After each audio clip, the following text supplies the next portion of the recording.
This is Trinont, and this is Path of Exile Necropolis, the slow playthrough. Where we play through the game slowly with I don't want to say a bad build. No, it's a bad build, but not intentionally.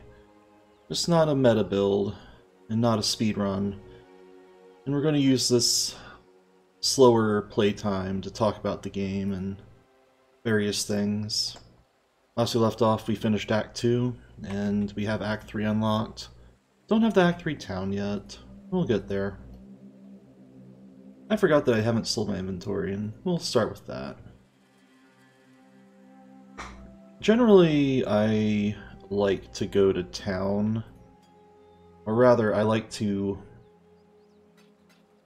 gear swap when I'm at breakpoints in between towns. So this is probably a good time for it. This is a 4-link.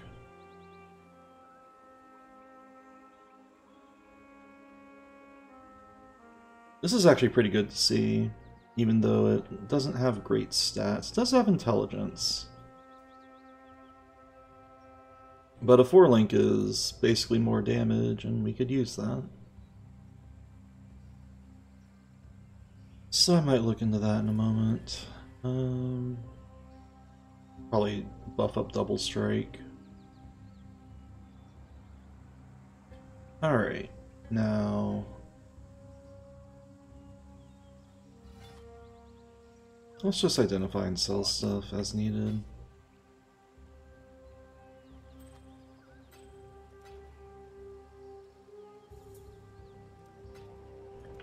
Doing the thing where I sell my where I sell shards for wisdom scrolls. You know, this is standard strategy. This has life and fire res, but I don't like the energy shield. I feel like the rustic sash wins out. Sell these 3. And I think we were keeping the... No, we're not keeping this. And let's just sell one of these. You can actually, nowadays, control-click on vendors to open up their window. That's actually new as of last league. Though if they have quest text, they'll say it no matter what. Oh, well, I can't demonstrate there, I left-clicked, but... Nevertheless... Now the question is, do we want to try to fit in more skills here? I think the real question is, what do I have that's... Shattering Steel is interesting, and steel skills in general, that they are projectiles, but they're attacks. But they're not bow weapons, so you have to deal with a lot of green gems for a strength-oriented build. So dexterity kind of fits in here. We'll leave it be. And I'll keep this around, just in case I feel like it. You never know. This is bad now. This is bad now. So I'm gonna vendor these. Alright, now that we have that, I think it's time to go to the city of Sarn. The Val Oversoul is defeated, and a pyramid is jutting out of the city. And I think I'm better off with splitting steel in some ways, because it has more AoE coverage.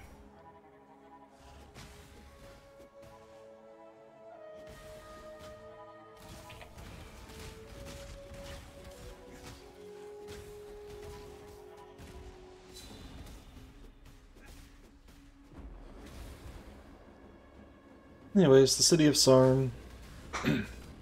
I like the monster design here. These are inspired by a painter who made like these crawly monsters. I forget the name of the painter. It's like Jasinski or something. I don't want to... Is it a Polish painter, I want to say? Wish I could say it properly. I apologize. Now that being said, so the enemy design in this game is actually pretty cool sometimes. Like, it's very thematic. This quest is interesting that we're about to unlock. So we have to defeat the guards and rescue the girl, as the game says. Now, you actually do have to talk to Clarissa. If you don't, you have to go back here and do that. So you can't... Even you do have to kill the guards no matter what, but weirdly enough, if you don't talk to Clarissa after freeing her, you have to go back here. And then we get a quest to go... Are there 2 strong boxes here? Weird. And we get a quest to go to the crematorium, which is past the slums of Sarn. This is the Sarn encampment, this is the city. One thing of note is that the entrance to it is very far away from the actual vendor area. Thankfully, the waypoint's automatically unlocked when we go to a town, so we don't need to walk over here. And we won't. We'll just go this way since I don't have much in my inventory. There's no waypoint in the slums. There's lore. There's lore about a rebellion, a revolt against the king, or the emperor at the time. The Monkey King, I believe. The revolt's propaganda says, the graffiti.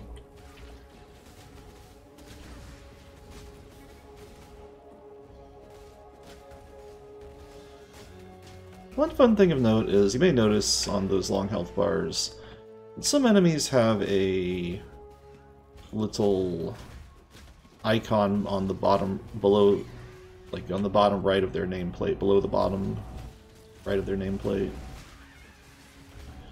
That would be, those icons are what they're resistant to. So if they have a swirly sign, that means they're resistant to chaos. Fire, little symbol, obviously, is resistant to fire, so on and so forth.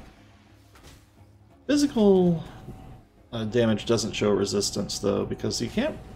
There's not really physical resistance in this game. There's more like armor and physical reduction.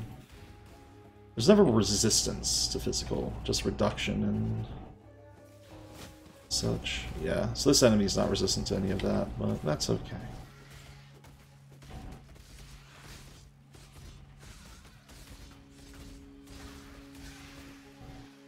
Oh yeah, I was thinking, I should probably get Maim from Act 1. Alright, here's the crematorium. You know what? I'm just going to do that, and we'll go here. Crematorium also has a Trial of Ascendancy. Duelist has something to say about this, I think. Or not. Okay, weird. I thought the Duelist had a line for this area. If we had... I think you can very quietly hear, if the ambience turned up high, you can hear somebody going, no, no, no, ah, and screaming in the background.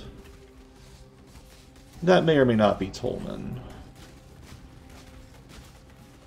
I guess we'll just have to see. But I think even if you had fast enough move speed to get to where Tolman is, the outcome wouldn't change. Which would be funny to see if somebody could move speed all the way to the end of this area and have the screaming happen along with the dialogue. What shrine do we have here? Ah, the Massive Shrine. I'm huge! Massive Shrine makes enemies have more life, but if you click it, you have more life, and your character size increase. Very fun. Level 29 already. One thing about going slow is you tend to kill more monsters than you should.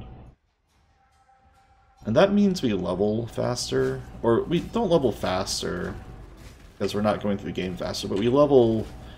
over-level in areas. Over-leveling is a thing in this game. Kind of. In some ways that naturally balances the game, where characters that are... players that are more inexperienced might over-level more and inherently just get more skills to work with and more little stats bonuses. It's not going to save them in the end, because eventually the game just ramps up the difficulty and assumes that you have gear to make up for it. I think we'll go for Golem's Blood.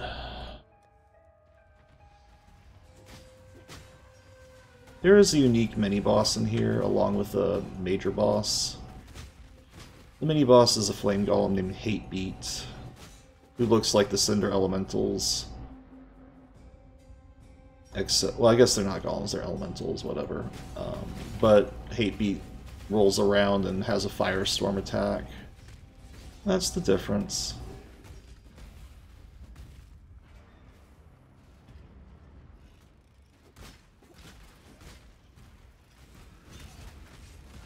Crematorium, thematically enough, has a fire-themed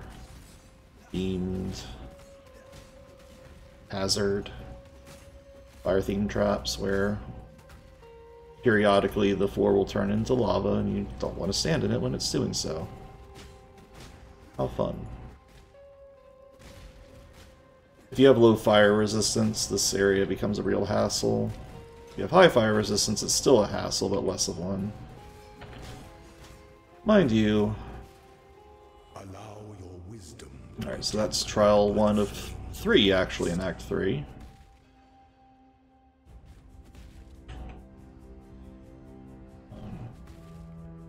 But yeah, the hassle is actually more of tedium, where you have to play a waiting game for the... this little corpse blanket here is where we missed Hatebeat, but we found Piety. This is our first time to fight her.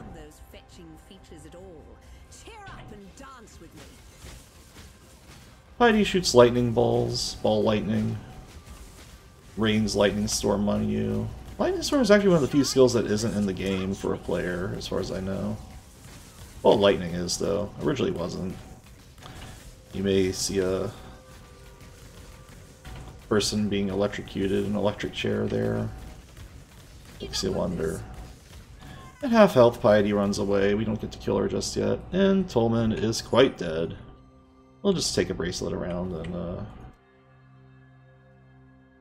give it to Clarissa. Town portal.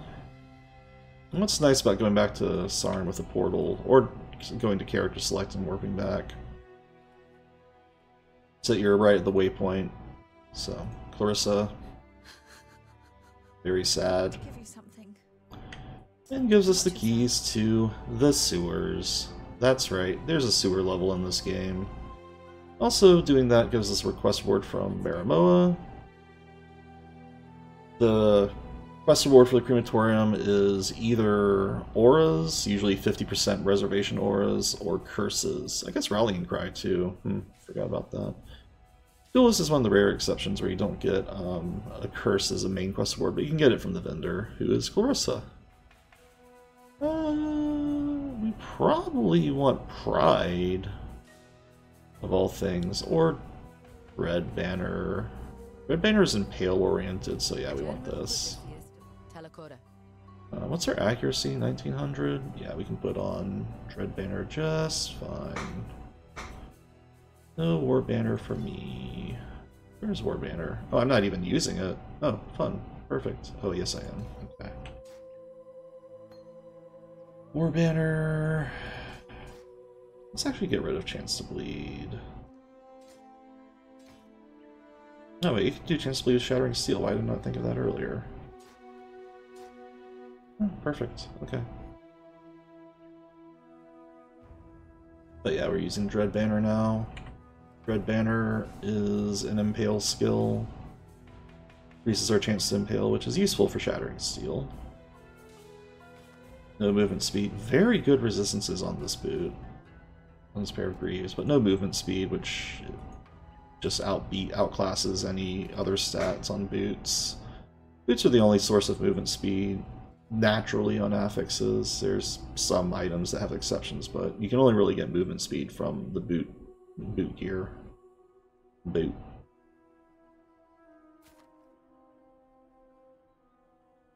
Lightning res. I'm not convinced. And we'll sell the rest. Characters in Act 3. We have Maramoa, who doesn't really... just a dialogue NPC. Doesn't really... gives quest rewards, but that's about it. Hargan. is our weapon and armor vendor.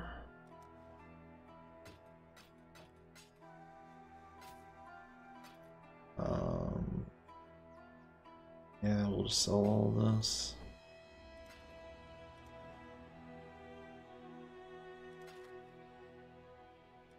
Don't do anything I would. And Larissa, the Tolman's widower, Need some help. is our magic and jewelry and potion vendor, or gear vendor as well, gem vendor as well. Gregor is an unfortunate experiment of piety, and another dialogue-only NPC. Wants us to find the Gemling Queen's corpse, the tomb of the Gemling Queen, because that has a lot of power that piety might steal, and we are chasing after piety in this act. That's the general premise of Act 3, chase after piety, with a follow-up half of Act 3, where we finish off Dominus. And in some ways this is a major conclusion to the arc of being exiled. We get vengeance on our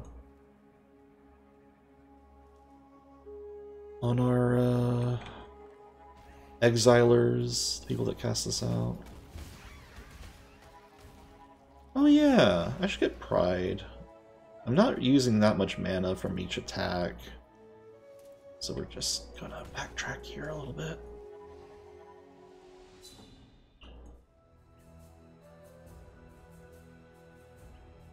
So again, the quest rewards for Act 3, for completing the crematorium quest, that you can buy from the vendor as well, are curses, like punishment, some utility, big auras, and we'll take pride here. Or actually determination, what am I talking about? Armor is very good. I think a defensive aura. Automation, that's actually super good too, but we'll get to that later.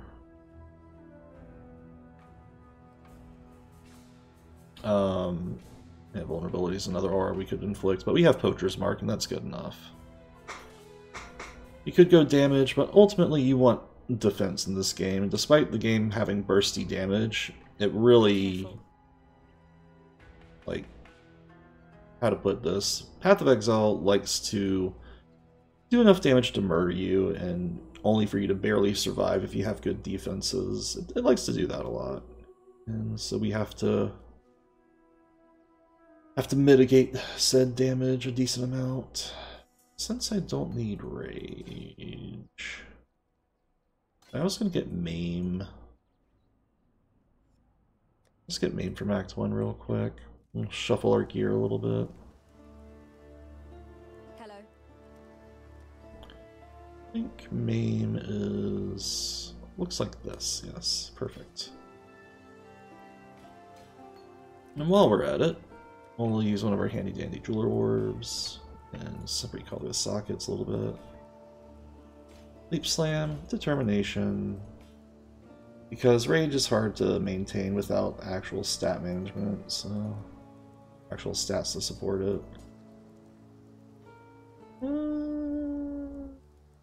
And we... This is a very huge waste of chromatic orbs. Do not... This is a professional, do not try at home.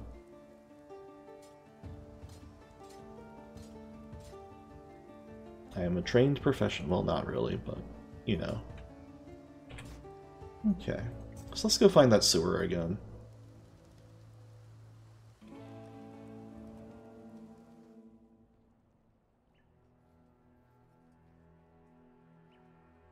Now that we have proper gems... Actually, is maim... Maim can actually work on steel skills. I'm gonna do that.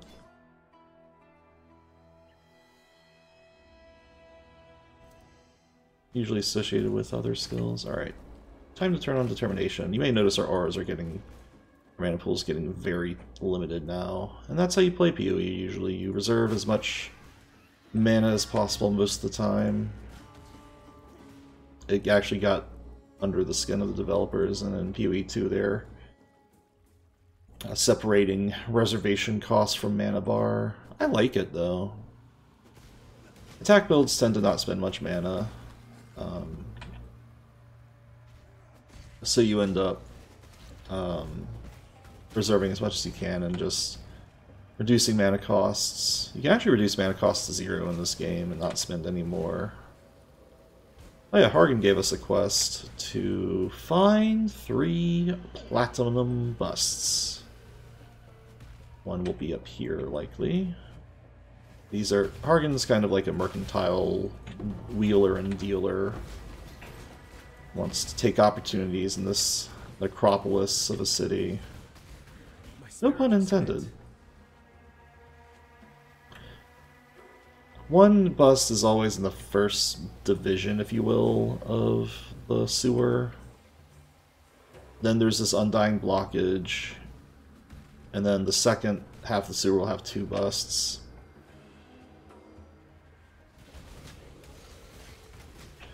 I may not use Determination if it becomes too cumbersome to refill my mana flask. In fact, I'm not going to. I'm just gonna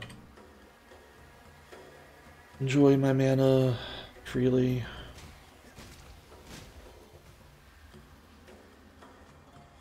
The sewers used to be 3 zones, actually, and you'd have to take 2 of them to go under. You had to take 2 of them. I believe the Starn sewer is actually optional, the slum sewer. But you had to go to a warehouse, and then go into the warehouse sewers, go to the marketplace sewers, and pop out in the marketplace. We don't do that anymore. Instead, the sewers beeline you straight line. They just made it one giant sewer, and the sewer beelines you to the marketplace.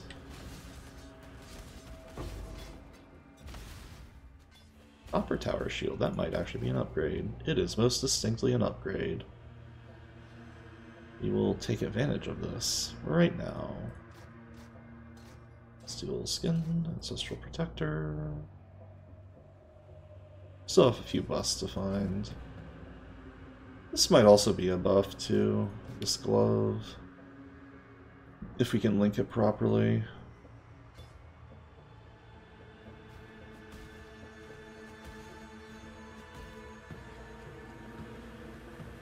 Realistically, I really don't have enough gem sockets to fit 2 attack skills and all the auras I might want, but that's okay. We'll figure it out as time goes on. Alright, so we are looking for the last platinum bust. And usually this leads to the marketplace immediately, so... Oh no, there's a platinum bust. Good, good, good, good. Was not led astray. I have a general vibe of how far the minimap detects things. That's one thing to get used to. The minimap will detect, or reveal... Not detect, that's silly. It will reveal exclamation points, quest objectives, before the Fog of War actually shows the way to them. Same with exits and other notable item places, points of interest. And if you know that relative distance, then you can get a feel for how far you need to go. Like if you feel like you're hitting a dead end soon, then you might want to backtrack and stuff. There's definitely a vibe to replay this game and get a feel for where to go. So yeah, the warehouses are no longer in the game, though the tile set they originally had does appear later. In a later act. The marketplace is here now. There is a quest here, a quest item that appears called the Decanter Spiritus that you later find out has a use for another character. Act 3 kind of is a little scatterbrained, not as much as Act 2 in my opinion, but it does have enough of a disparity between objectives to actually be hard to track where you are in it. Catacombs has no quest objective, but it does have a Trial of Ascendancy, which I guess is kind of a quest objective in itself. Oh, did I get that waypoint before I go any further? Just double checking. Yes, that's very important.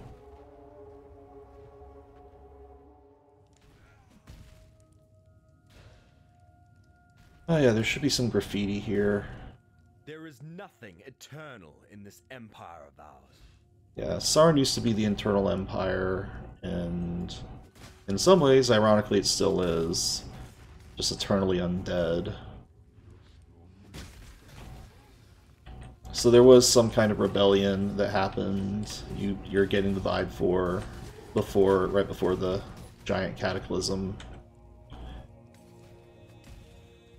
That cataclysm actually, the rebellion's called the Purity Rebellion. You find that out somewhere in this act, if not already from the NPCs in town. You find that out at the end of Act 3. We're not really going to follow the story to a T in this walkthrough, this playthrough. So I'm just summing it up. Crib Notes version. Oh yeah, the traps of the day right now are Roombas of death, death Roombas. An emperor must You walk over them, they hurt. hope in the left hand, surety in the right. And we'll just warp out. This is a nice, since we have to walk, we'd either have to backtrack all the way to the entrance, might as well go back to town and get a skill point for turning in those statues. Stay out of the shadows. They bite. I do want to wear this, so might have to Be careful. reconfigure my gems a little bit. I mean, Dual Strike. Dual Strike has the things I want it to. Ruthless actually doesn't matter that much for Dual Strike because I'm not attacking 3 times in a row with it. So chance to bleed it is.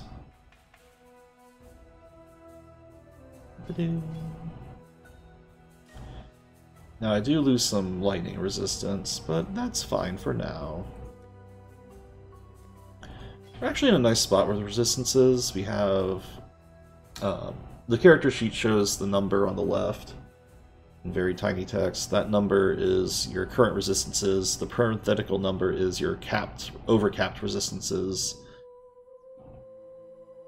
Resistances by default max out at 75, but you can have over a higher value than that that's tracked. And the higher value, the overcapped value is tracked for if you get cursed or something.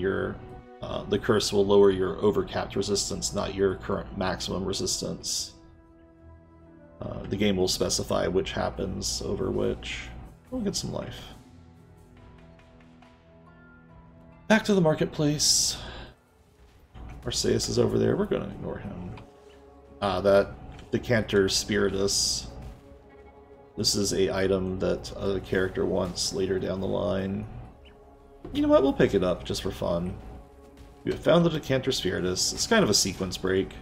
We don't know what it's for, but we found it. We picked it up. Who knows why we did. But we're looking for an area called the Battlefront. I think it's time to shed the dream of home. It's a little tight around 4 levels over. Ugh, gross. Here we go.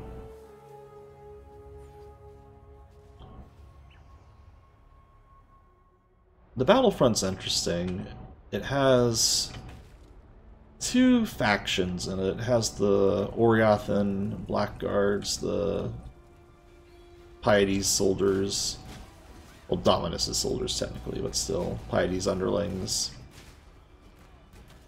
It also has ribbons. Like just actually ribbons. Just little floating curtains that attack things.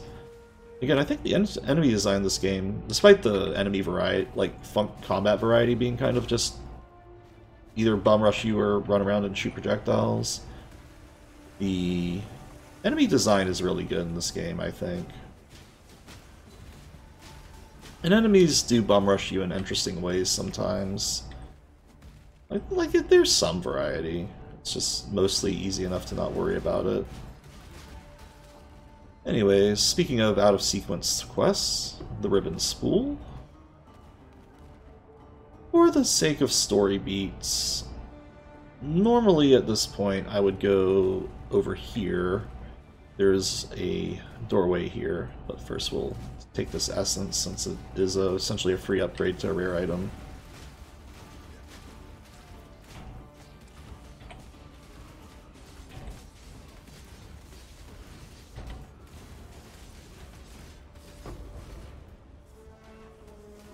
So this leads to a place called the Docks. The Docks is a higher level zone. It actually was a farming spot in the older days of the game. People would go there to get quick levels. It had a lot of magic packs of monsters, and magic packs give more experience than normal packs of monsters. There's actually strategies for when you kill monsters in the speedruns of this game. You generally wait till you find a huge pack and then you area of effect them down, hit them all at once. So like finding just one straggler is not really worth it. Strongboxes usually get gambled on. And strongboxes are good to grab because they give a lot of XP. Anyways, we were told to find the Gimling Queen. Also, if we were trying to travel to the Ebony Barracks, there's a Battlefront says it leads there. We'll do the Gimling Queen quest first. Spoilers, the bridge is out, or blocked by a giant force field of some sort. Not sure how they pulled that off, but still. So we have to find another way to the Ebony Barracks, where the Blackguard Legion resides. So I mentioned there was ribbons, you saw them on the way here. There's also statue constructs. This place is devoid of human life, or undead life. It's all constructs, and that would be, you know, unusually tidy, we'll say. Nothing's in ruins, it's all pristine. That's by intent. We'll find out why about one level down. Act 3 got a massive rehaul in general. A lot of areas were cold or flattened in like a expansion. Because the game was just getting too long without... Act 3 had a lot of essentially padding areas in the original playthrough because it was the final zone of the game, or final act of the game. But when they layered on new acts, they were like, you know, we have to cull things down a little bit to make the game not feel like it drags. Solar Simple is an example of that, as well as those sewers. Solar Simple used to have 3 floors. The first floor had 2 angry ribbon unique mini-bosses, a lightning one and a fire one. The second floor had a trio of each element, lightning, cold, fire. Those are not in the game anymore. And the third floor, which is now the second floor, had a giant water statue. Also, this statue's naked. They are not afraid to show wieners on statues in this game. Rated M game, after all. You know, it's art. It's not like it's obscene. I bring up the statues, not only for that fun fact, but because the mini-boss of this floor is in fact a giant statue. And we'll probably come across her in a second. Ah, another Rogue Exile. I don't know who this is. Ensley Varric, yeah. Ensley Varric uses a skill called Tornado Shot and has a Mirage Archer. Those are skills that archers can get in this game. There's actually... all the Rogue Exiles use skills that you can. Again, if you see detonate nearby corpses, you want to run with that strongbox. Actually, it's generally good practice to run away from strongboxes, because there's likely something that's going to explode in your face if you stand there. Like, just the odds of it are pretty high. It's also good to have immunity to freeze if you're going to open strong boxes, which we don't have, but hey, gambling is fun. Let's see, I think this is it, yeah. The Goddess of Purity, always next to water. Goddess of Purity summons little water elementals that look like the Act 1 ones. And she has a spear. That's about it. The mini-bosses in Path of Exile are very straightforward. The bosses get a little complicated, but not the mini-bosses, and that's okay. UE2 is apparently going to change that up, and mini-bosses are going to be like full-fledged boss fights. You are not a cockroach. Strange. Inundated with... What is that? Yala's a great character. Cockroach. If you play through this game, I'd recommend talking to her and listening to her dialogue. What intelligence amulet. Come again. I like you. She calls us not a cockroach because she calls the blackguards that wear like the... You call them cockroaches because they look like cockroaches to her. Anyway, she's in despair because she wanted us to deliver her ribbon spool so she can make the ribbons. She's the one making all the constructs and keeping this place clean and tidy. This is actually a very good amulet. We're having a pretty good lucky streak in this playthrough. Not sure if this is better, but I am going to keep it. Less lightning, more armor and evasion, sure. Over here is where the original endgame began. Oh, actually, let's check this. What's this? Journal entry. Pretty as porcelain, but her mouth spins like the potter's wheel. That's Malachi's dialogue. Malachi appears again, always next to gems. So yeah, the Gemling Queen was not dead. And that's the cool thing about Diala. She's essentially a survivor of the cataclysm that happened to Sarn and all those, and the zombie storm that happened that was alluded to all the way up to here. And she has some lore dump, and she's also kind of gone slightly insane from a century or few of loneliness. Her with her ribbons, kind of angry about her immortality and sanity. So, this used to be the endgame for Path of Exile. You would complete the playthrough 3 times in a row, and on the 3rd playthrough you get to this point again. And you would find this Reverie device, and you would find items that could teleport you to new areas, which we'll talk about more in detail much later when we actually get to that point. Then the game added hideouts, and you could put a map device like that in a hideout, and so we never used it again. But in the initial version of the game, you would go here and explore. Anyways, we are going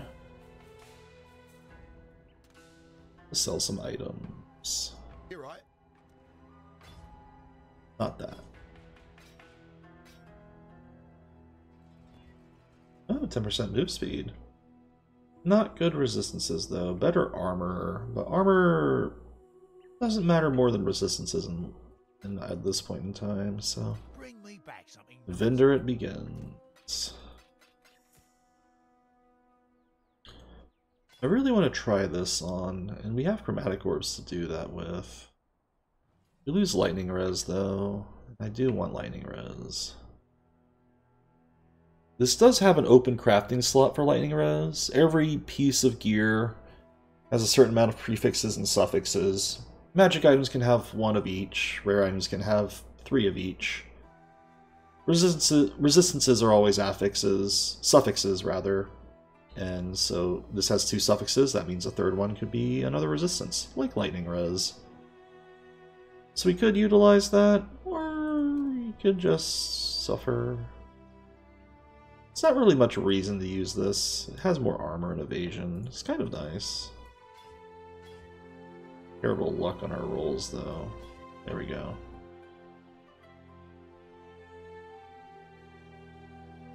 Tempting. Tempting to put this on. Not against it. Sure, why not? It's just more fun to have fancier looking armor. It does look fancier, you know, we look like a proper soldier except for this little horrible bucket of a helmet. I'll keep this around just in case I feel like wearing more lightning res. Oh, this is in the wrong spot. This is a helmet. We are selling the dexterity amulet, though. We are not going to need it, likely. See you.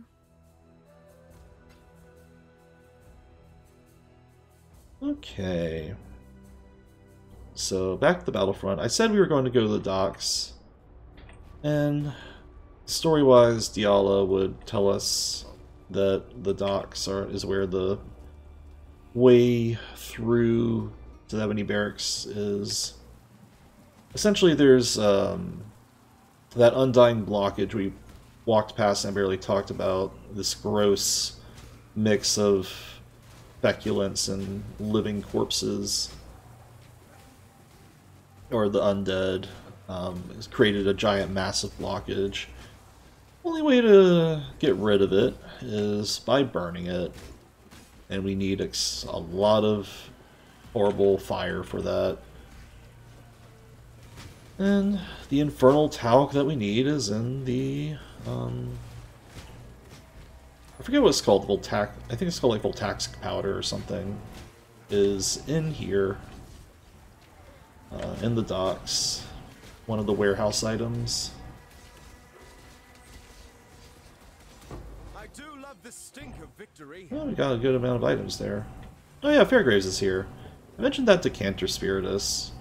Fairgraves, the pirate captain that betrayed us in Act 1, is still alive. Well, still undead, but kind of in a pickle, chained to his immortality.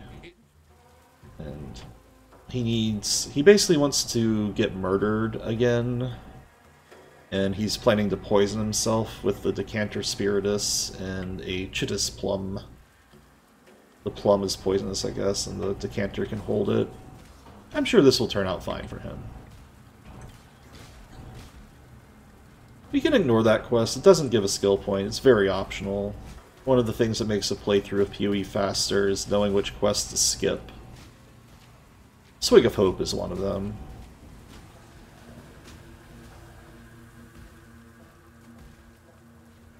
Anyways.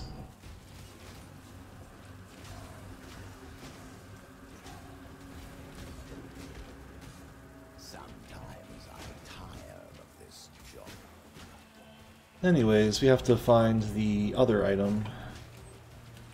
Now, the Tormented Spirit of the Shipyard Terror. The Shipyard Terror just spins around and breathes fire at you. If you have low fire res, this area is a little bit rough. What was I saying, though? The dead ends of the dock, be they the ones with quest rewards or Fairgraves, always end up with magic monsters. That's why the docks is a good farming spot if you ever need it. It has a lot of magic monsters, and magic monsters give more experience. However, I find the docks a little too mazy for my comfort. It's like, well, it's a good farming spot. It's not a great finding where you need to go area. I find its patterns hard to spot. But it looks like, since there's a exclamation point over there, we probably have to go like that. Let's see if I'm right.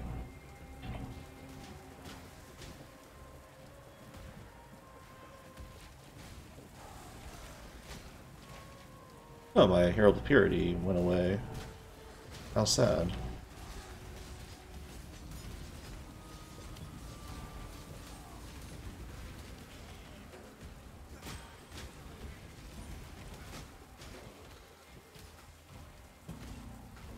Anyways.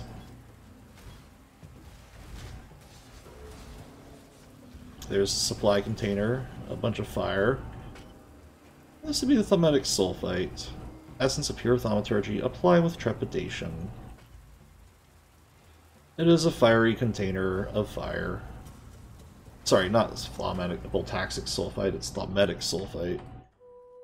My bad. That's a lot of fire res in life and armor. This is tempting to swap out too. However, we don't really need fire res. We do want life. We do want armor. Oh, decisions are being made now. Not sure I approve of them. It says have an open suffix for lightning res, but we'll just keep this in reserve, like the other one.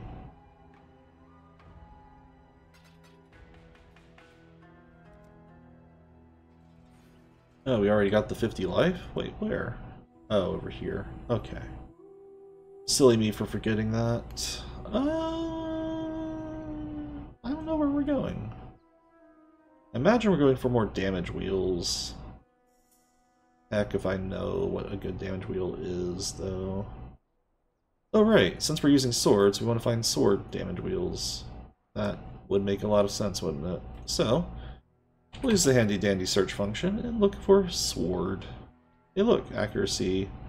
Swords are very critical strike oriented. We might want to swap to axes, frankly. Or just go to Blade Master and Razor's Edge. Probably that. And I would say the easiest way there is down and around. There's a few good nodes over here. Or maybe down, spin, around. I'm not sure which I care to do.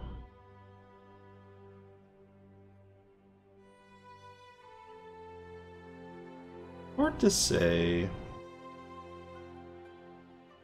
feel like I know this is faster than taking this wheel, but this wheel is also very good. Is there any nodes here? Oh, Impale chance, yeah. We'll go this way. Maybe grab Impale along the way if I feel like it. And sell some handy dandy items. Watch yourself. I don't know why I picked up that torture cage. Alright. Solara Simple level 2. You have Thaumatic Sulfite, a dash. Alright. Now we have the Infernal Talc, which is a basically Raging Thaumaturgy in a can, and I'm sure that applies very well. It explodes gems, and since this is made of gemlings, lovely and gory. I'm sure this will look pretty when we blow it out. Yeah, lovely. We'll just walk through that.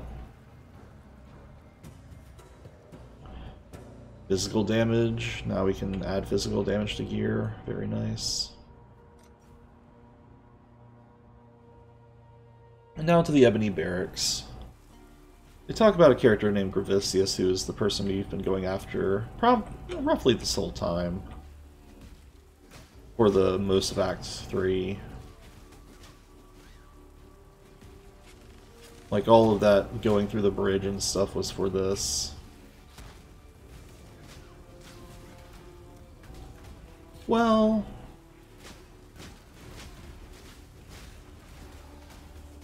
we'll go say hi to Gravicius, who should be up these stairs. Gravicius is kind of a tough customer, one of the harder fights if you don't know what you're doing in the game, I would argue. At least early on. Ooh, Corpse Mage Gemlings. Not counting rare monsters, which can randomly just be incredibly difficult. Give up the fight, duelist. Your soul was lost long ago. Gravicius likes to throw 3 fire hammers on the ground and leave burning ground. It actually hurts a lot. Gravicius also has a large amount of energy shield that you have to whittle down. An energy shield, I haven't talked about it too much, is kind of like a shield that goes on your life bar. Well, that's what it is. And it kind of is like regenerating health in shooters, where if you don't take damage for a brief period, the energy shield will recharge. It's just kind of like a regenerating health mechanism that goes over your enemy's life bar. And Gravicius also summons a siege cannons at you. It's very annoying. I think you're supposed to hide in the tent for it, but I don't know if they changed that. You can just dodge the shadows on the ground and be fine.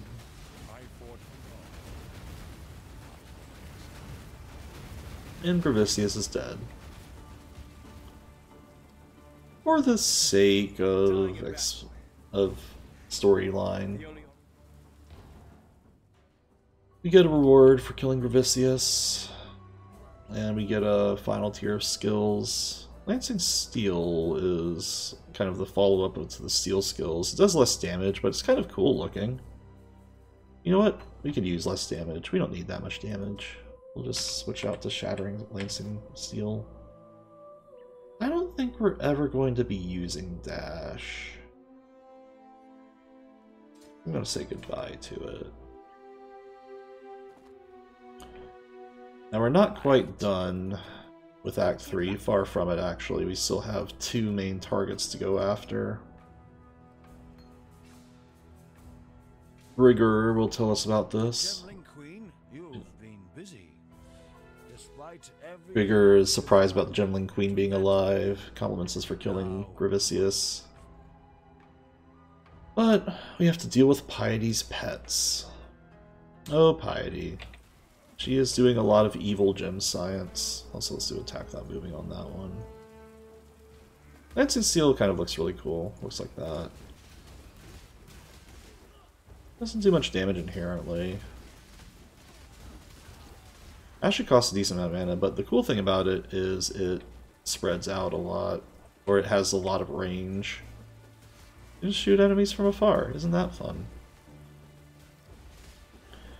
We might want to do lesser multiple projectiles on this one.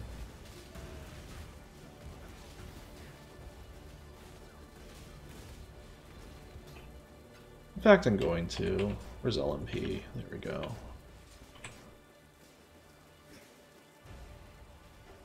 Get a little bit more spread. I don't know if that's actually going to be the right call, but whatever. Dancing Steel also likes to impale. Alright, Lunar's Temple. So there's the Sun and the Moon Temple in this game. Diala was ruling them both in some way, but then Piety decided to take residence in the Lunar's Temple.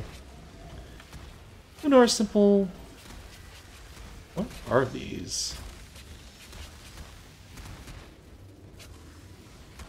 There shouldn't be those enemies early on. Weird.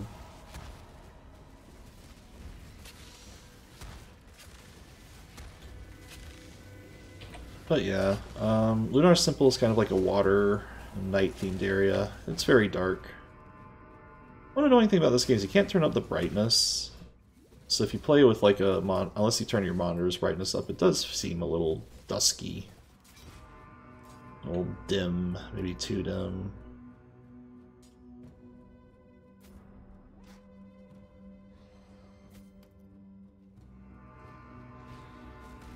Music's very ominous. You have these characters called mortality experimenters blowing up corpses. They have noticed these weird, monstrous humanoids called Piety's miscreations. They actually are meant to appear later down the line, but I'm going to take a wild guess that the shrine that we interacted with summoned them early. But for the first half of this dungeon, there's only blackguards and mortality experimenters, including Fleshrend, the Grand Inquisitor. Lunar's Temple was one of the other areas that had 3 floors initially. The first floor didn't have any strange enemies except Fleshrend and blackguards. Howdy again, Lordy. Going through a history lesson of UE. So the first floor, sorry, not Piety's Temple. Lunar's Temple used to be 3 floors deep. Now it is only 2 floors. But the first floor is essentially a mishmash of the first 2 levels. So there's 2 halves to the Lunar's Temple. The first half looks relatively clean. Until you notice some different monsters lying around. You notice the mortality experimenters exploding corpses. They used to do it instantly. The corpses used to be instant explosions. Now they're relatively fast, but for higher health corpses, they actually explode slower, but do more damage. Corpse explosions actually do damage based on the life of the corpse that you killed. So it's actually can be pretty dangerous if you kill like a boss and find yourself exploding a corpse. So yeah, the Lunar's Temple goes up to this little auditorium. Then it goes to this area and we come across coal. What was the boss of the second floor initially? A lot of players just ran past him for good reason. He hits really freaking hard. He's basically Piety's attempt at making Brutus. Brutus being that mini-boss in Act... or the boss, halfway boss of Act 1. A creation of Chevron, the thaumaturgus of the Sarn Empire, the empires whose Necropolis we're in. Piety decided to make a mini-Brutus. Piety's not as good as Chevron at making evil gem science. And we're going to make sure she doesn't get better. Now we're at the part of the game where you may notice there's a lot of killed corpses, experiments going on, a lot of murder and torture and all of that. The place gets a lot more gross after coal. The water is filled with blood instead of water, because they just kept on experimentating too much.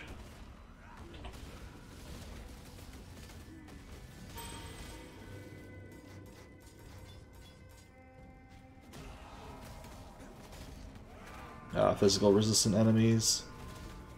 Notice it doesn't actually show physical resistance. That's because physical reduction is different from resistance, so this is a misnomer.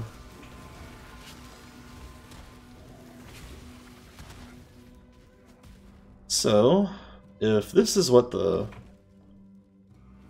first floor of the Lunaris Temple looks like, how gross will the floor below us be? Just how bad is Piety being? And oh my, will we see that. Once I finish selling my stuff in town, of course. This attacks faster. But I do like the how much accuracy rating can we put on? We still have plenty. This might be better by a significant margin. I'm gonna keep this. Okay. Let's see. Hello. And since we have the waypoint to the Lunaris symbol, we can actually just spend all the time we want in town. We're not going to, but, you know, it's a thought.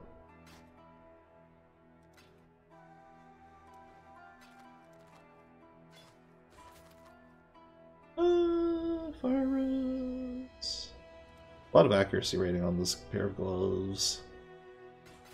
I'll just vendor all of these. I'm not too concerned. Be careful. I do think I want to swap out this sword with a slightly different one. Or this sword with this sword. In order to facilitate that, we're going to gamble. Gamble succeeded. So these orbs aren't guaranteed upgrades, they're gambles to randomize the amount of they randomize actually the amount of links or colors you get. So you could I could have actually downgraded and gotten no links instead of 3. But since we got 3, we're fine. And lucky again. LMP, Lancing Steel, Maim. New sword, new damage. I want to say, yes, it is an upgrade. Now we have to figure out how to put our gear back on. Well, Ruthless is a support good that's supporting nothing, so it goes here. And just in case I need this, I'll hoard it. Something that you shouldn't do. Don't hoard in this game, just sell. Well, hoard if you want to, but that's how they make you buy stash tabs. We'll go this way.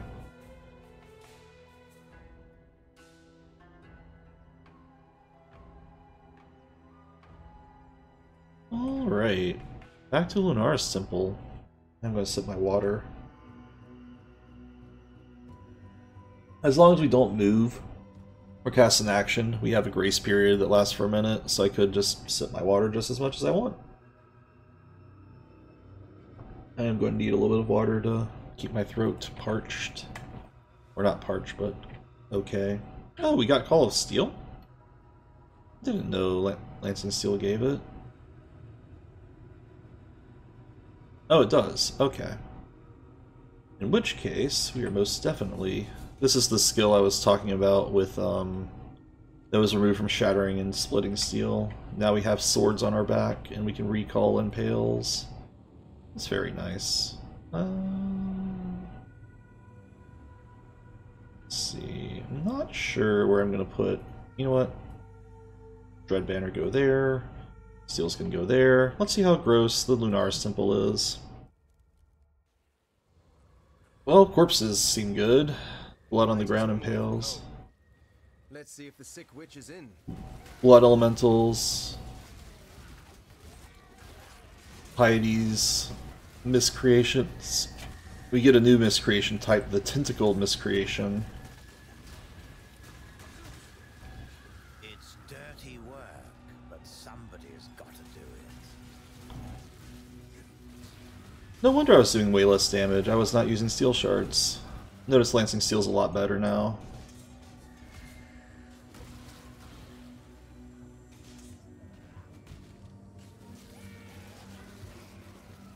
Lancing Steel basically has 3 shots before it runs out of ammo, and you have to reload with the Call of Steel again.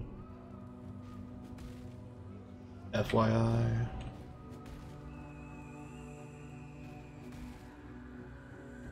So the Lunaris Temple level 2 has essentially, you could say 3 floors. It's pretty extensive actually.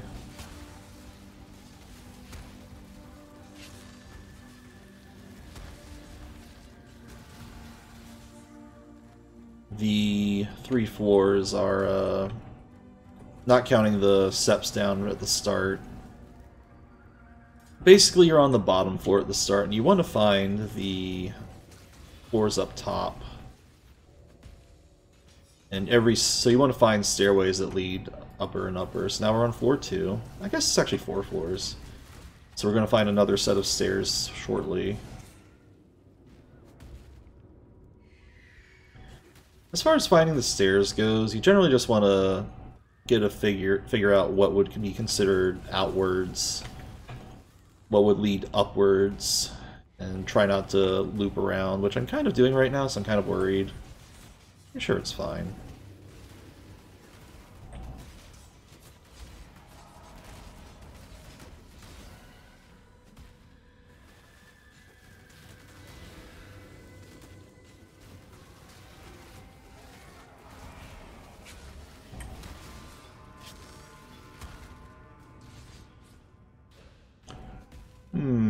Yeah, we definitely looped around, but just to humor ourselves. Yep, that's the stairway that leads downwards. Love the tormented corpses in the blood pools that seem to be still alive or partially alive. One of the new enemy types down here is the Tentacled Miscreations, which, as far as I can tell, are... Well, looks like they are women that had their guts splayed out and have their arms turned into horrible bone-spewing tentacles. That's the name. Path of Exile community has referred to them as titty bitches because they're topless and they are very dangerous, or at least were. But still, I'm going to call them the Tentacled Miscreations because it seems a little crass. There's enough silly crassness in this game, I'd rather avoid names like that for now.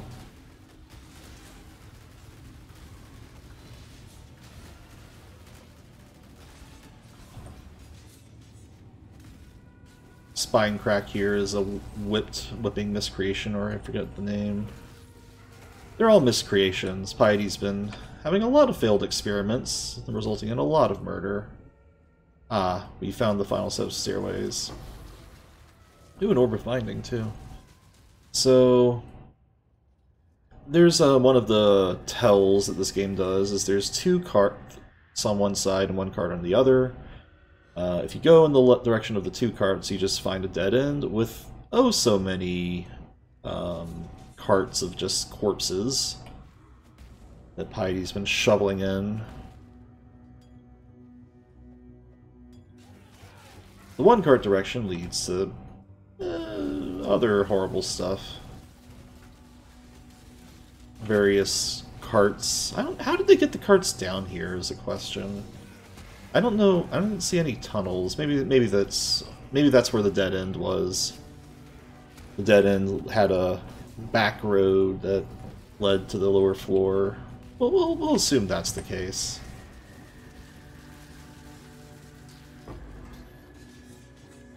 Oh, bismuth flask. If I had low resistances, I would worry about that.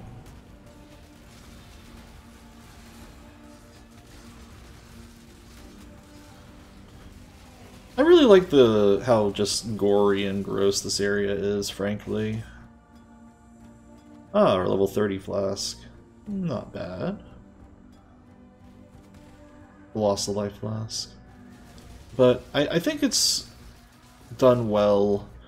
It's gory and gross, but it's not like too campy about it. Like it's not like gross in kind of an immature way. Like I think it sells the horror vibes really well without like being just generic camp. I feel like some games try to be gross and they just come off as trying too hard. I think this game, they definitely went hard with this, but they didn't make it feel undeserved. The music's good, the ambience is good. They definitely sell the idea of horrible butchery going on with these corpse piles. And the corpse piles, look like emaciated and stuff, which is, they're not just like boring, I guess.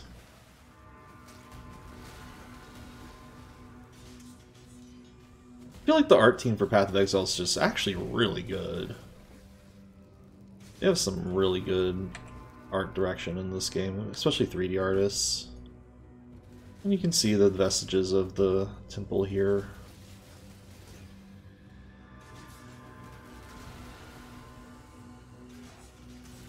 And the portal. Piety, I am to murder you.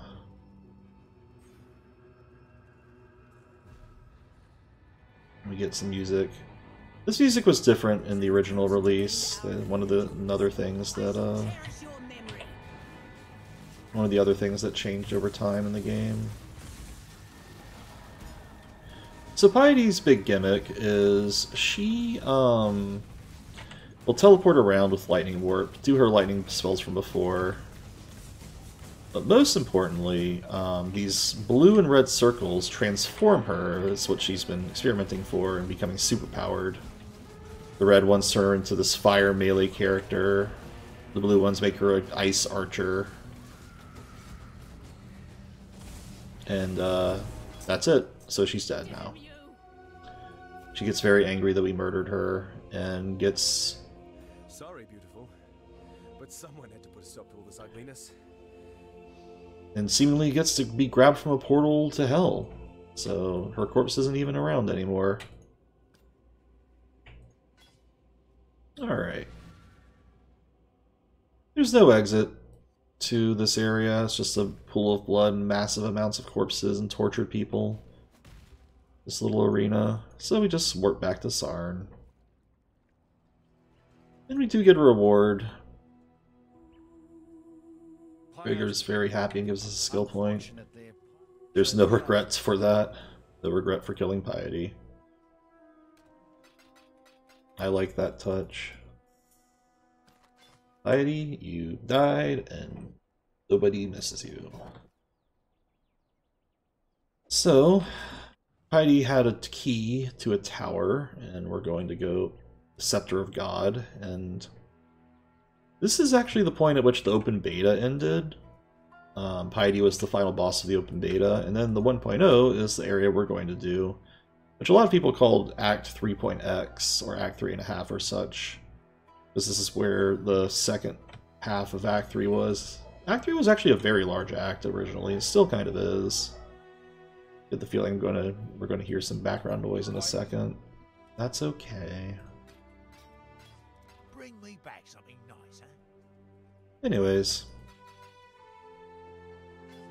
I kind of want to keep this. It has a lot of armor. Has some res, but we're not going to bother with it too hard. Alright. So where do we go from here? Well, there was another area to go to in the Ebony Barracks, and we'll be going there momentarily. First, though, I want to get my lightning res, which is currently at 58 to 75. So we're going to go to my giant turtle. There's no thematic reason for this turtle. It's just a turtle. We have no idea why the turtle's here. And we're going to use the crafting bench for the second time. And I think we want lightning res. And lo and behold, this nice little piece of armor does have lightning res. So we're going to take it out. Put some lightning res on it for the low price of a transmutation orb. Hello. This actually can have more physical damage on it too. Thankfully we have percent increased physical damage. We'll take advantage of that. For the price of 4 alteration orbs, pretty pricey. There's actually ranks to crafting recipes, so that we'll find a better physical damage recipe. You can still select the lower rank. The higher ranks cost more currency of increasing rarity. Thankfully, we don't have to... we have enough currency right now. We don't have to worry about the expensive stuff just yet. I'm trying to think what else we can do here. I think we're ready to head to the next area. The zone reset. We've been out here too long.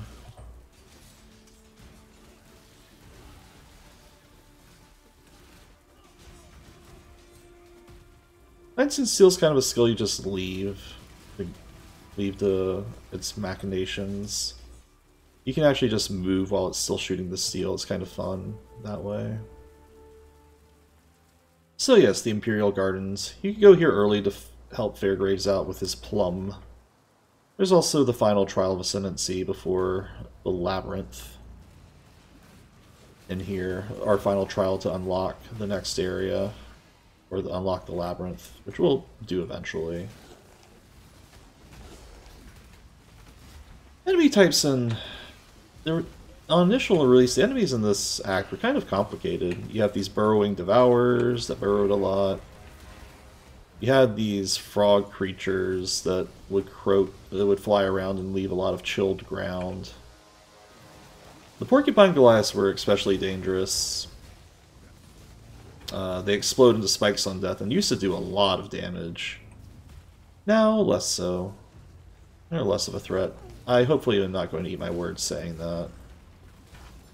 But if you exploded a pack of porcupines on initial release, and you didn't have ways to dodge that, or mitigation, you would be probably murdered very quickly. If you were in the center of them, you would get hit by every projectile, essentially. Whereas, so attacking them far away or shattering them with ice attacks or other things that destroy the enemy as opposed to leaving their corpse on the ground. Anything that says that enemies explode or destroys the enemy or shatters them with freeze will cause any corpse explosions not to occur, so that's a safe part. Here's the library. This is not on our quest objective, but it's a very important little quest here.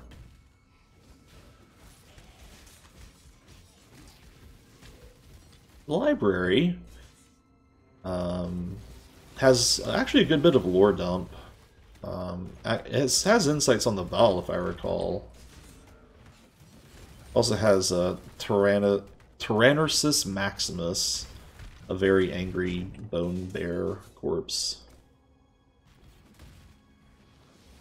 Has these Undying Archivists that like to cast Freezing Pulse.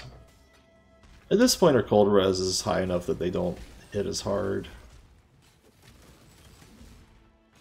The giant bone stalkers here actually do hit for a large amount, but, you know, they're slow and easy to dodge. If you get hit by them, it is your fault.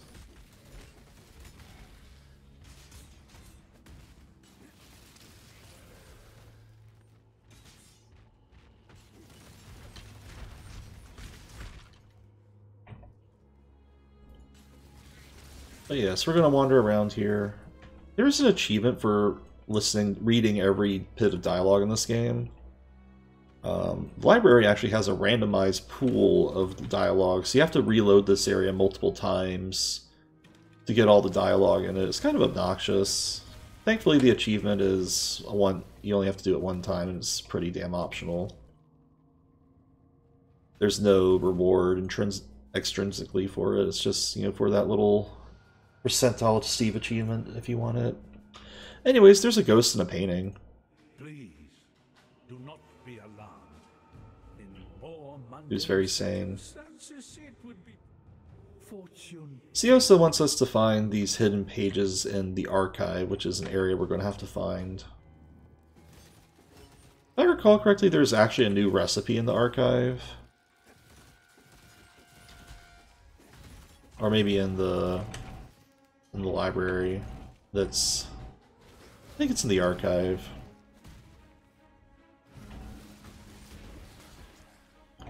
It was added this league, a little secret bonus area. To find the entrance to the archive, it's actually not shown on the minimap because it's behind a secret candle, kind of like those movies with the mansion where there's a candle stick and you pull the candlestick and it opens up a secret bookcase. That's literally what we're going to do here. You can actually recognize the room shape of the candlestick room if you know what you're looking for. It's kind of like a thin sliver, like this, actually. And you can see the entrance isn't showing up until we pull the candle, and lo and behold, the archives.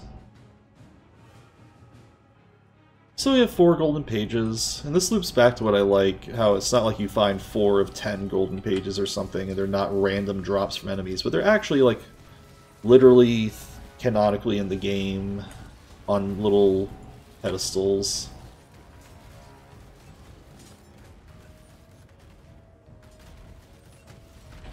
So, like, they're not the random 4 pages, or 4 random pages, they're the 4 golden pages.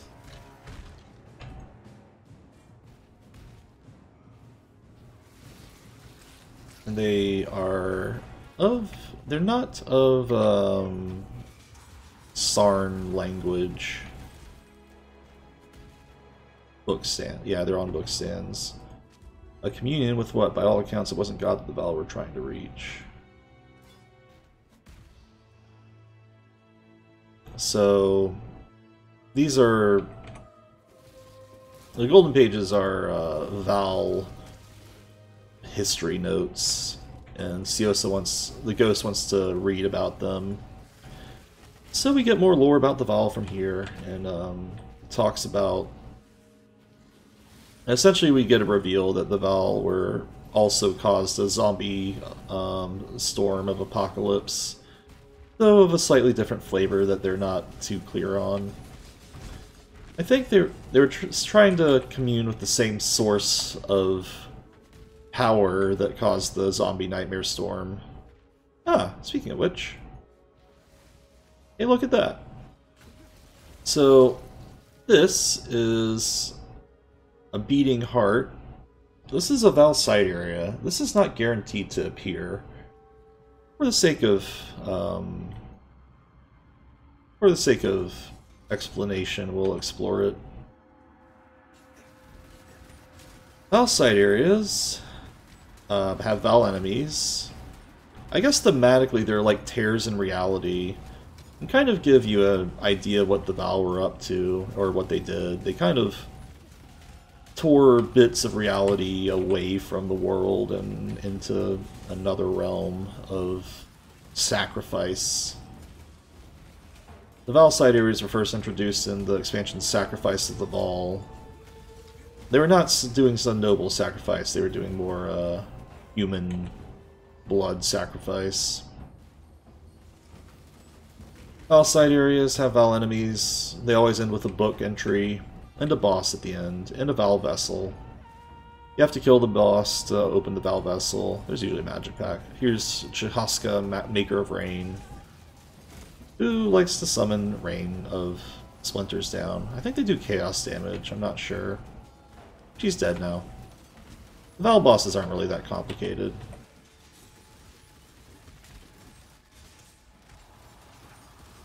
These enemies have life regen, and we don't do damage. That explains the problems here.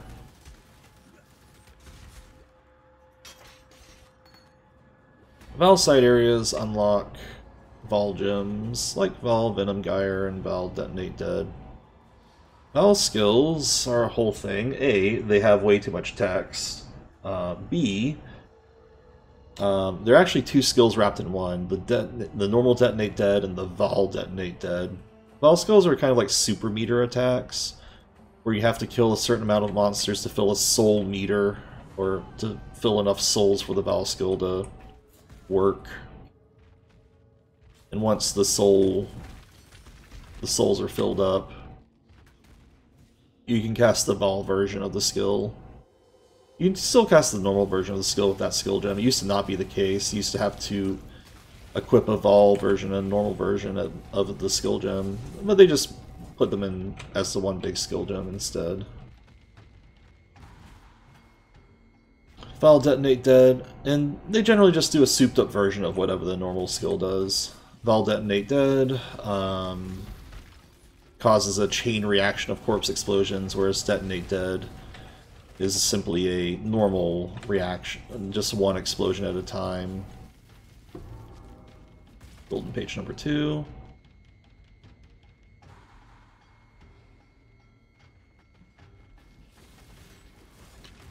Something about Iccius Parendus scolding Ciosa for trying to look into the mysteries of the Val.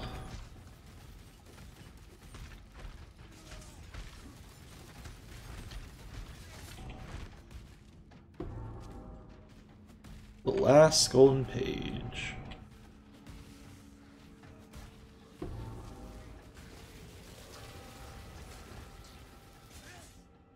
And we can warp out, because there was a handy-dandy waypoint next to the library to Ciosa.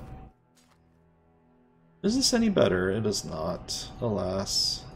Larissa, please buy my gear. Watch yourself.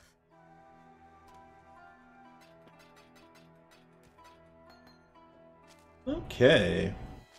4 golden pages.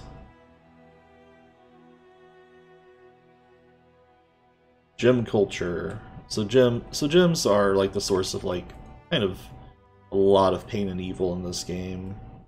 The thaumaturgy, they call it. Waking Nightmare, Madness of the Mind, or Madness of the Flesh. So these the Val didn't really put skill gems in gear, they put skill gems in people and made those horrible monsters. This tapestry of... And Ciosa has lines about it.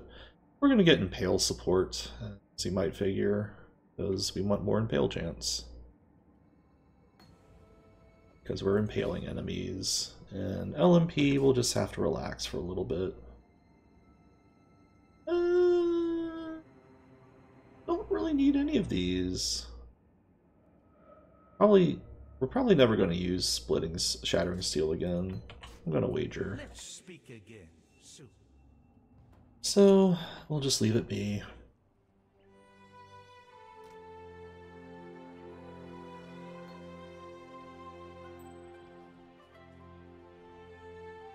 And that's the little library quest. Ciosa would talk about the Val and how they caused their own little horrible apocalypse.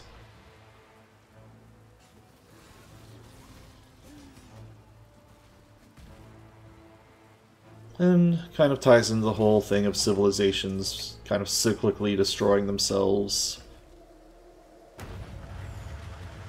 The rise and fall of civilizations is kind of a recurring theme in this game. Cultures, the folly of civilization is definitely a thing people talk about in Path of Exile. Most people ignore the story in PoE. Fair enough.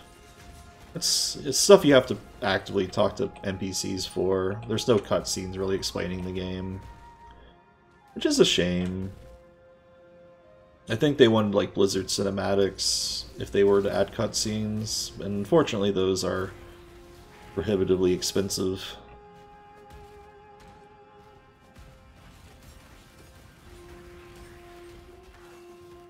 Turns out cutscenes are very pricey if you're making 3D ones. Not even Blizzard anymore makes fully fledged cutscenes for all their content. They do like 2D animatic, kind of pseudo-animatic stuff.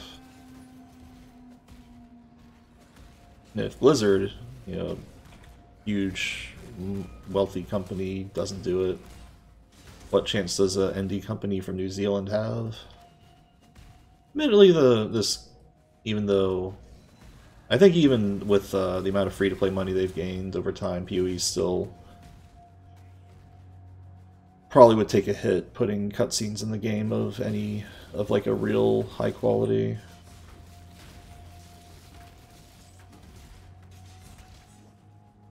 That's my speculation, at least. One can't be sure.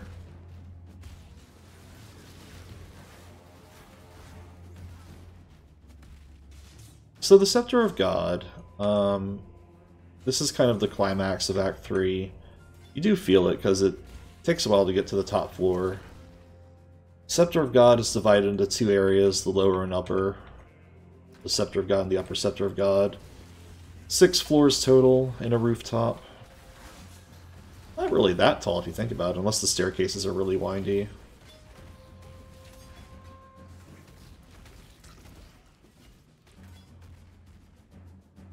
You have some pretty interesting enemies here, enemies that bubble. Here's the enemies that drop chilled ground. Back when the game didn't have as much damage and as much life, this used to be a pretty spicy area. Not as dangerous as the Porcupine Goliaths. But those croaking chimeras, the little leaping frog monsters, and the plumed chimerals, the porcupine monsters, they both had actually very suppressive abilities. The croakers would slow you down, and the plumed chimerals would shoot you with projectiles that made you attack slower. And you still have the Undying Evangelists that actually do a lot of physical damage that you can't avoid. They summon these things on the ground, and they have bubbles that protect them from any damage outside of it. They're kind of threatening. This is actually a pretty spicy pack of them that have damage on hit.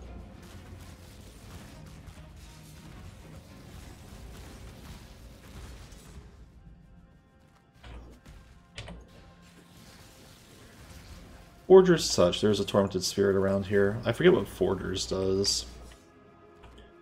Tormented Spirits are kind of a blur. Yes, these plumed chimerals like to, if you get hit by their shotgun, their machine gun spines, you get suppressing fire and attack slower.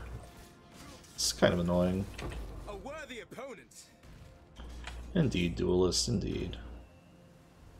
There's a mini-boss here, the Paradise Venom, whatever. That's one of those covering fire peacocks that likes to consume corpses nearby it and regenerates health if you let it. But we do damage, so it's fine. Navigating the Scepter of God, you kind of want to imagine each floor as a horseshoe, a U shape. So you kind of just try to go around the holes in the ground, and it'll generally lead you to the next floor if you're assuming you're lucky. I am incredibly unlucky, though. I am not reading these layouts well enough.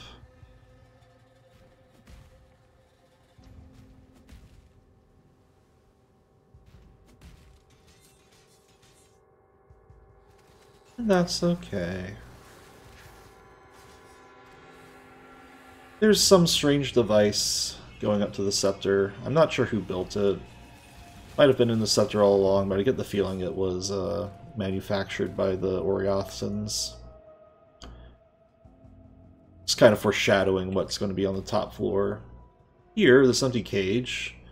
On your very first playthrough of the game, if you haven't clicked on this cage before, there would be a character in it, the 7th character class, the Scion. Each character starts somewhere on the skill tree. The Scion is the jack of all trades you have to unlock at least once to because you know, starting with 6 skill points to pick from as opposed to 2 is a little too much. There's also corpses being dragged up, or I think they're alive, being dragged up on little bottles, little capsules. Someone wonders what was going to happen to the Scion if you hadn't freed her. You get an achievement for freeing the Scion. I think it's just literally called Freedom. And then from then on, the cage will be empty because you've unlocked the Scion. They're apparently not going to include the Scion in Path of Exile 2 because it's too much of a hassle to balance a character that's a jack of all trades.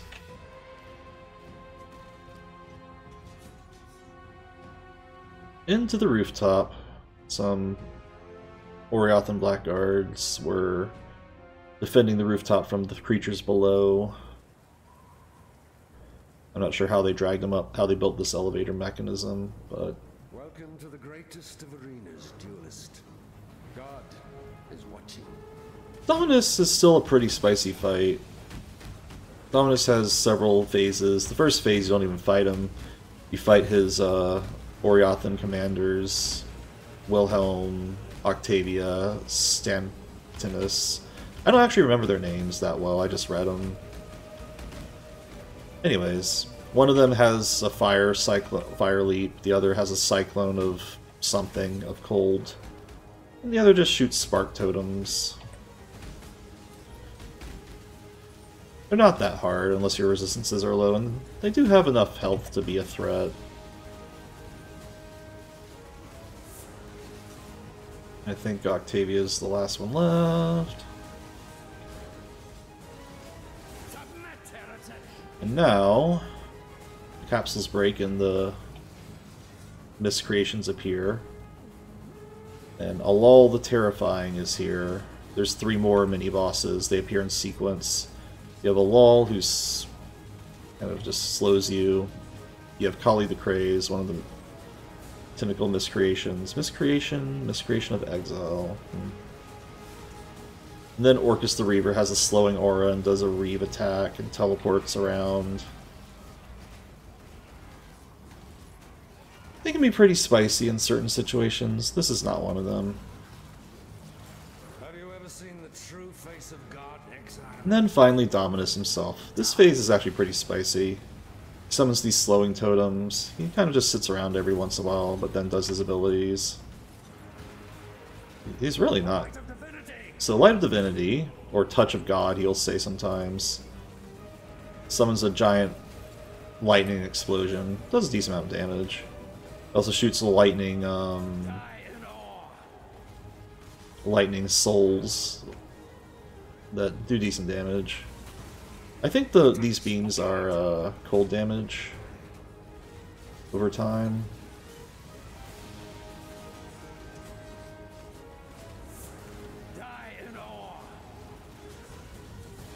At a certain health, he doesn't die immediately. He teleports and goes, "This world's an illusion." And then the music gets really cool eventually. Initially, the music changed right around like when he started sinking into the void. They changed it for some reason to only play right here, which I think is a mistake because the dramatic music timing is slightly off. That really powerful note that kicked in, only the drop in the music track used to play right as Dominus screamed, or the ascendant of Dominus. Dominus hits you with a thing called Corrupting Blood. I mentioned in an earlier session that blood doesn't stack, bleed doesn't stack, but Corrupting Blood does. It's a physical damage ability. If you stand outside in the blood rain, you get Corrupting Blood stacks. So you want to stand. So you kind of get debated by this attack, or deceived, where you're actually supposed to stay in the bubble and next to Dominus when he summons his horrible blood rain. This fight used to be very long. A just death to address an unjust exile. I think we're even now, High Templar. So, that's Act 3. Well, there's one other thing we need to do, which I don't know if I want to do right now. But the fight used to be very long, and the music played out. It was a 7-minute track, and it was really good. You had less damage back then, and the fight wasn't generally too much different, but with less player power, it was much more impactful. I kind of wish they kept that, but I could see the fight going on too long for some players. I still think it could be like... I hope they rework the final half of this fight, the final phase of this fight, to let the music linger a little bit and be more exciting, but as it stands, you just kind of kill Dominus immediately. He doesn't really have a legs, does he? Or he kind of does, but the little stumps, he just kind of leaps around awkwardly. There's his little face, his mask. You have mounted the summit of the Empire, not a cockroach. You have crushed the bug Emperor and wiped his maggot dreams from the sky. So you get a victory speech. There will be more. At the end of the first line, at the end of the first dialogue line, you would have actually gotten a credit sequence. For Path of Exile, this would have been the end of the game for a lot of people. This is where they quit. Though there is more.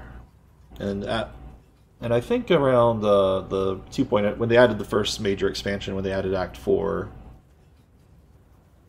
they decided to eschew the credit sequence to let people know that, hey, there is in fact more stuff to do in the game and in-game. Kind of a shame, in my opinion. The credit sequence was really just a cool segment. It was campy as hell, and like a metal track play that sounded like Iron Maiden, and it was a good bit. It was a good bit. Anyways, this is Act 4 here. Another act where we have to go through a small area to get to the next part. We're going to go back to Act 3, though. A stroll along a picturesque canal, some time in the mountains. What could be more relaxing? So, Act 3 done. Or is it? Oh, we never did the final trial of Ascendancy, I just realized. Well, we should probably do that. You're right. Get some dialogue from everybody for beating Dominus, I think. And they're like, whoa, good job, yo. Good luck to you. But we have to go back to the Imperial Gardens. Oh good, I haven't reset the area. I went through that area so fast it didn't reset. That's actually pretty impressive.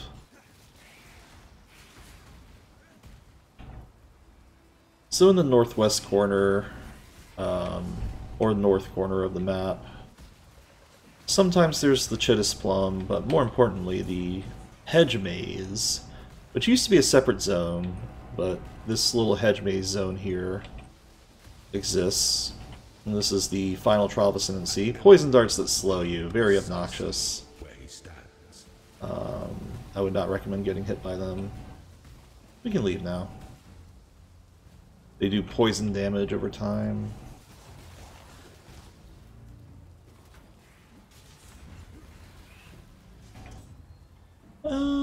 Yeah, we can just leave.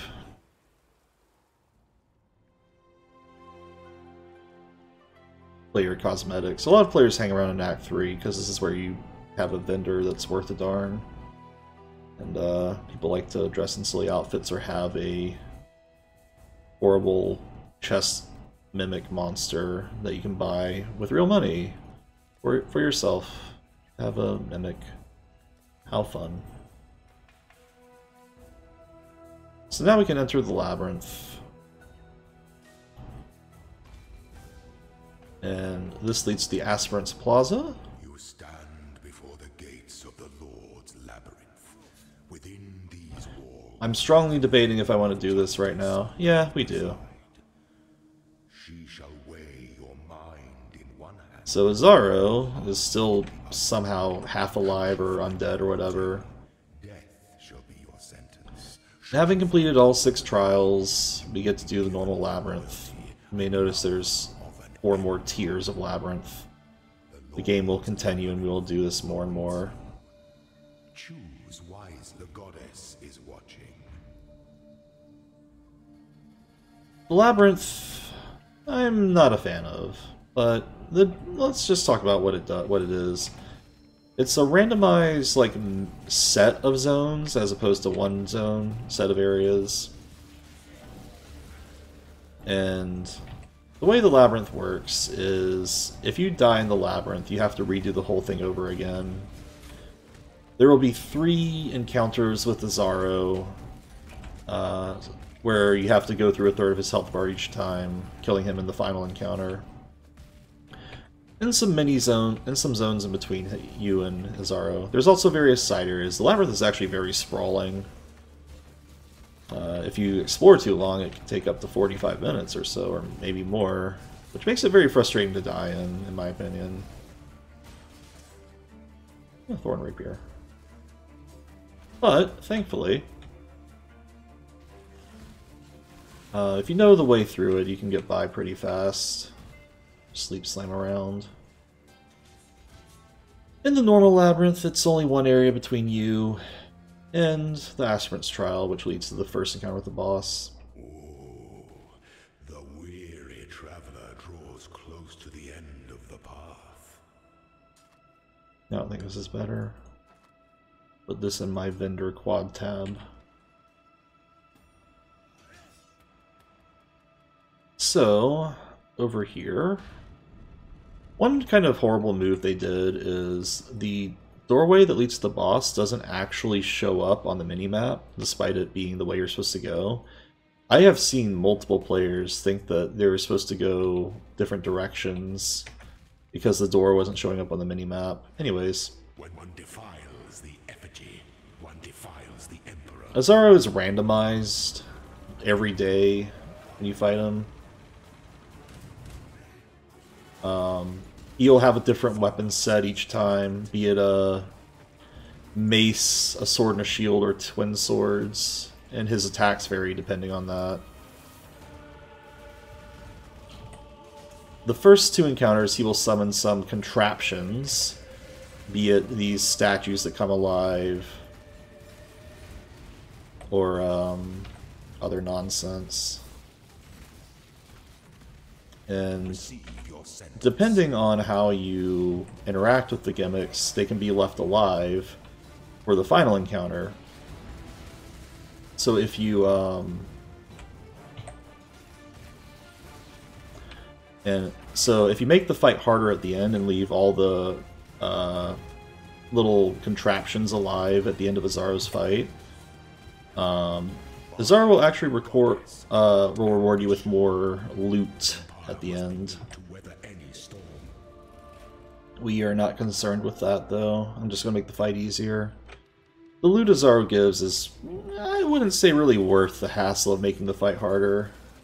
There's also side areas to get more treasure, get more loot at the end of the Labyrinth. Again, I really don't think it's worth it. It just takes time and it's frustrating.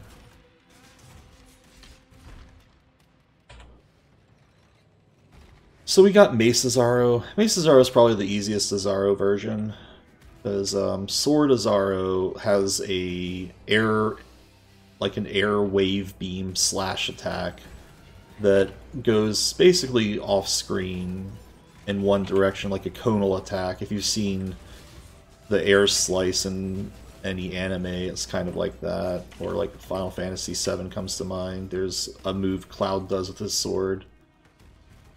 If you ever come across a puzzle like this one, this leads to an optional area.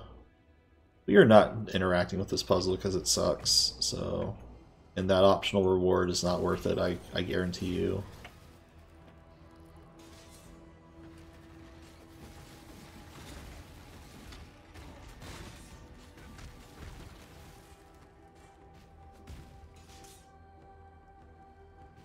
And the little Trials of Ascendancy were here to teach us all of the trap gauntlets that we have to come across. Though, ironically, there's one set of traps that the Labyrinth does, that only the Labyrinth has, not the outer areas. We might encounter them, we might not.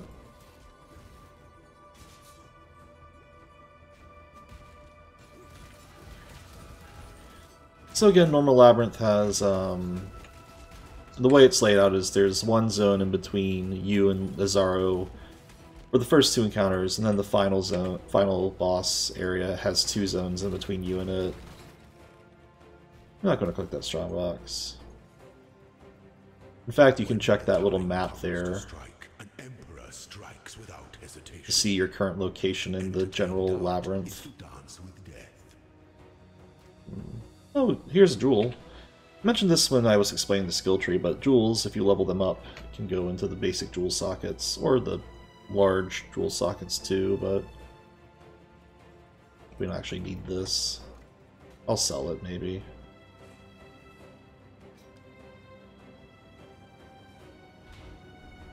An emperor is only as efficient as those he commands. And that line means he has the lieutenants accompanying him.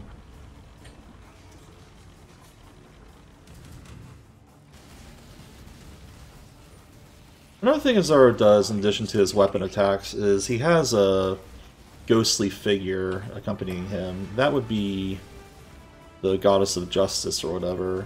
And the Goddess of Justice attacks independently of Azaro's, making this fight a little hard to keep track of. If you've played Dark Souls 3, the Twin Princes comes to mind. Where there's one enemy on top and the other enemy attacking. It's not as involved here, but here we are. Azaro actually is kind of difficult for new players, and if you're not prepared for it, it can still catch me. My 3 lieutenants remain. Misery loves company, I suppose. Thankfully we have the easy version of Azaro, but generally you do not want to get hit by Azaro's attacks. They do hit for an impressive amount of damage unless you're really overgeared. Ah, the fire. And notice there's poison darts this time around, so they will slow you in addition to setting you on fire. How fun.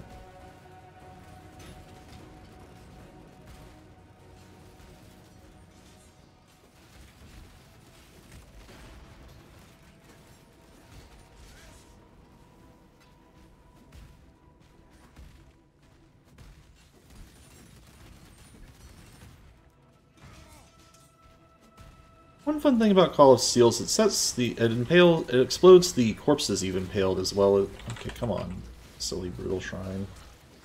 One click you.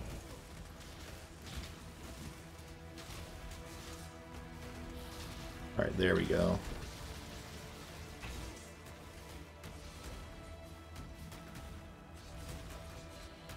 What's my critical strike accuracy? 1700? Okay, we're way over in terms of damage.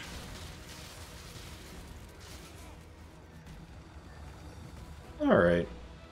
So like I said, there's two zones between you and Azaro in the final set. However, there's also side zones too, and that Sepulchre Passage is one of them. We will not be taking that.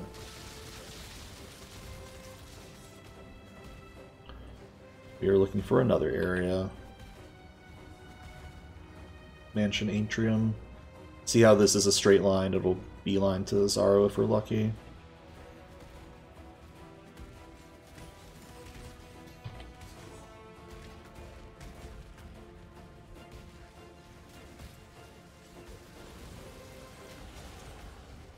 Normally I would recommend doing the Labyrinth though partway into Act 4 if you're new to the game, or even if you're not new and just want to have an easier time of it. There's not really any reason to do it early, though it does give a really hefty reward. The Labyrinth is all but mandatory on every character you play. Doing the trials is only needs to be done once per league. But you want to at least run this silly Labyrinth at least once per Labyrinth difficulty level, for silly reasons. Which is a shame, because I kind of don't like the Labyrinth. It goes on too long. If you fail it, you have to do it all over again. Navigating the traps is tedious at best. An emperor must keep those promises. Azaro's very difficult compared to the rest of the content up to this point. For a very important reward that we'll be doing. Navigate your empire through troubled waters. In later difficulties of Labyrinth, this final boss encounter is going to be a little bit harder for reasons we'll get into. Death and loyalty.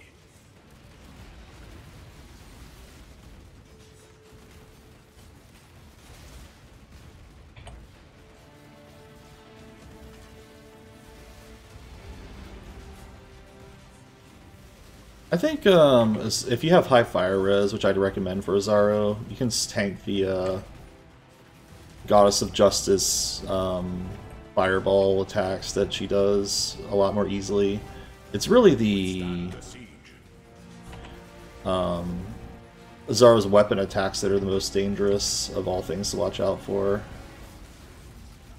Oh, let's run away from that. I do not want to find out how much damage that does to me. Delight in your gilded dungeon, Ascendant. So we beat Azaro, and for our reward, oh boy, do we get a good little reward. Lordly Plate.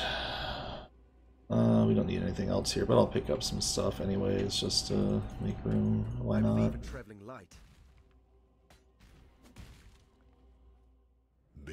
So just in case we disconnect, which will also make you have to redo the Labyrinth, we'll click the main reward.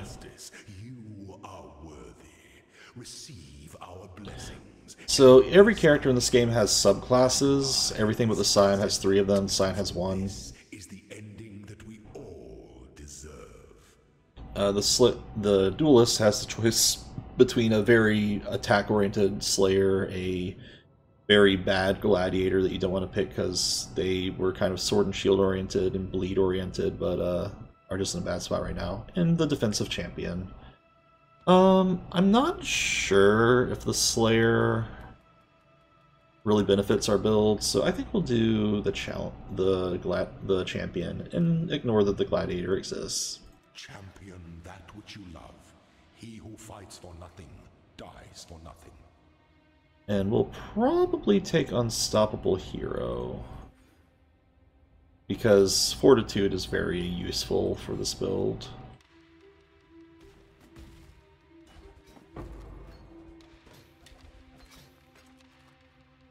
Drop these for the sake of better items. You also get the Divine Font. The Divine Font is actually pretty good too.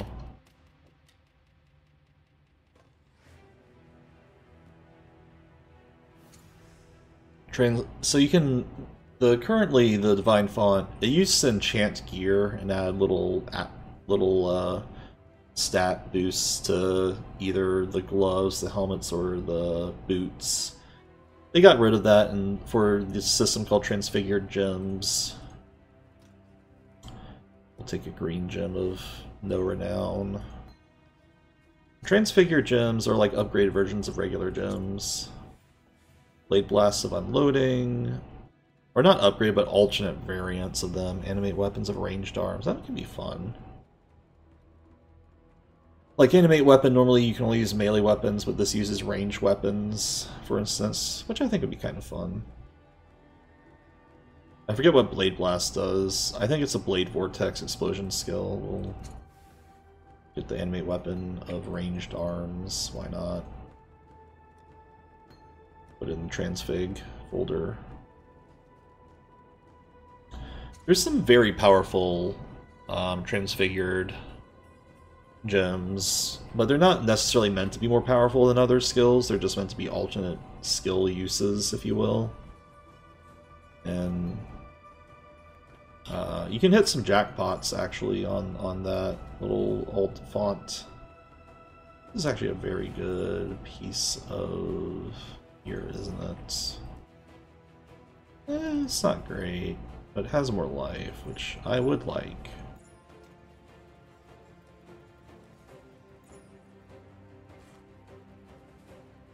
And this has more life. And intelligence and accuracy. Yeah, sure. Here is Poacher's Mark. Oh. We might have to recolor this though. Easy. Easy game.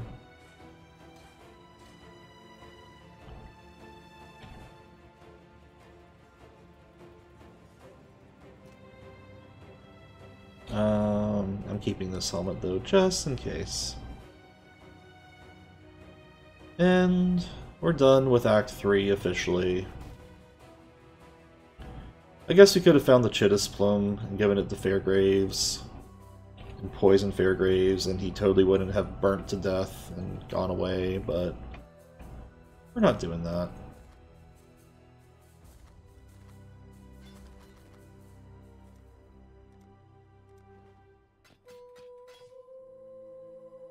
Strength, armor, fire is not convinced.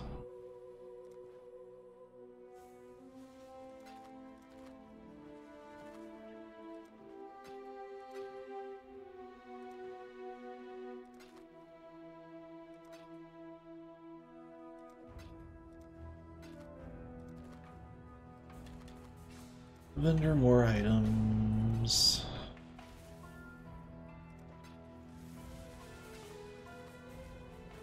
And enjoy the microtransactions in town.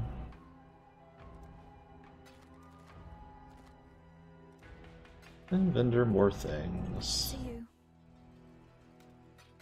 So that's Act 3. Next time we'll be doing Act 4. Act 3 actually didn't last nearly as long as I thought it would, amusingly enough. Watch yourself. Act 2 took a little bit longer, actually. But even with the Trial of Ascendancy, which I thought would drag it down. But we'll soon be in Act 4, and we'll be doing the first expansion of the game, essentially. Well, we'll call it here. At least for this playthrough, I might stream a little bit more of other things until then. Until next time.